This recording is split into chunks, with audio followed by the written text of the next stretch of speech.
एकंदरीत जर पाहायला गेलं तर मेगा ब्लॉकमुळे संपूर्ण जी मध्य रेल्वे आहेत त्यांची कुठेतरी गैरसोय होत असलेलं आपल्याला पाहायला मिळते। आज संपूर्ण CSTचा संपूर्ण एरिया आणि या ठिकाणी सुद्धा मोठी गर्दी झालेली आपल्याला पाहायला मिळत असलेलं आपल्याला पाहायला मिळते।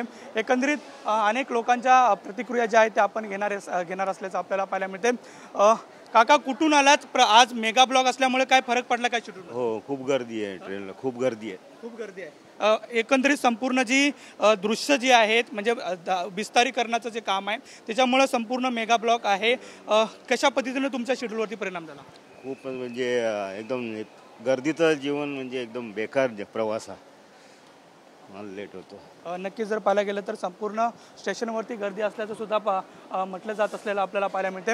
एकंदरीत कुठून आला काका आणि आज मेगा ब्लॉक असल्यामुळे काही शेड्यूलमध्ये फरक झाला काय?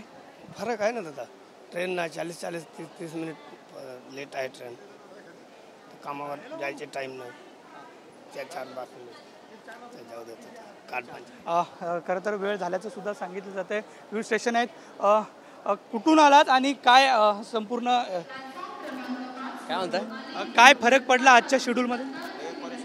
आज काय नाही, आज रेल्वेचा मेगा ब्लॉक गेलेला काल सांगितलेलं, पूर्वकल्पना मिळाल्यामुळे आज आम्ही लवकर आलो आणि काय एवढा काय त्रास झाला नाही आम्हाला, या व्यवस्थित आलो, काय अडचण नाही। नक्कीच जर पाहायला गेलं तर काही मेगा ब्लॉकच्या सूचना दिल्यामुळे काही जे नागरिक होते ते अगोदर आल्याचं सुद्धा सांगितलं जाते।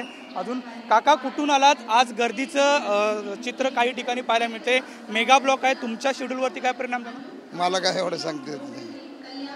खरं तर पाहायला गेलं तर आज मेगा ब्लॉक आहे त्यामुळे अनेक अगोदर सांगितल्यामुळे अनेक जण वेळेच्या अगोदर निघालेले होते, मात्र काही जणांना गर्दी लागलेली आहे, काही जणांचं शेड्यूल बिघडले सुद्धा प्रतिक्रिया ज्या आहेत त्या समोर येत असलेल्या आपल्याला पाहायला मिळत आहेत। फोटोजन कमले डोंगरेसह नंदकिशोर गावडे, TV9 मराठी, मुंबई।